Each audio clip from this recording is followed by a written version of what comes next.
Il-Kap Eżekuttiv tal-Awtorità s-Saħħa u Sigurtà fuq il-Post tax-xogħol OHSA Josiane Cutajer żvelat ma' TVM News li l-awtorità għaddejja b'xogħol fuq liġi dwar is-saħħa u sigurtà fuq is-siti ta' kostruzzjoni. Dr. Cutajer qalet li dawn il-bidliet se jifformalizzaw ruħhom f'abbozz li mistenni jkun ippubblikat fil-ġimgħat li ġejjin.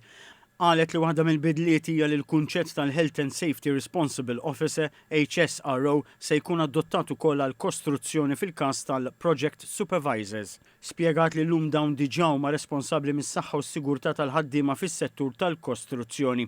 Mela allura l-bidla li se tkun proposta x'se tfisser fil-prattika?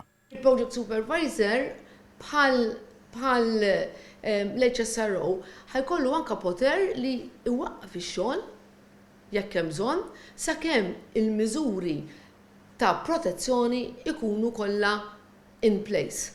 Ġifieri il-liġi se tkun qed ittieħ dak il-poter li s'issa qatt m'għandux. Dwar l-abbozz diskuss fil-Parlament, Dr. Cutajer qalet illi fost il-bidliet li se jidħlu fis-seħħ hemm struttura ġdida ta' penali u multi li jistgħu jilħqu massimu ta' 50,000 euro. Hawnhekk spjegat lan wara dawn iż-żidiet.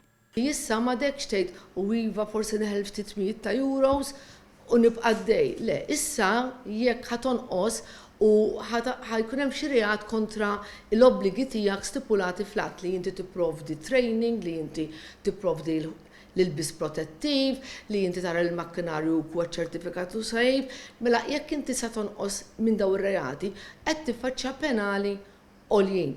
Il-Kap Eżekuttiv saħqet li dan l-att se jfisser ukoll id-dħul ta' mezz amministrattiv ġdid li bih jinħarġu direttament avviżi dwar pereżempju makkinarju jew kimika li ma tkunx tista' tintuża. Dwar il-Health and Safety Responsible Officer HSRO spjegat li dan se jkun uffiċjal f'livell għoli amministrattiv u għandu jkun punt ta' referenza għal ħaddiema li jirrikorru għandu dwar inċidenti jew tħassib dwar saħħa u sigurtà fuq il-post tax-xogħol tagħhom.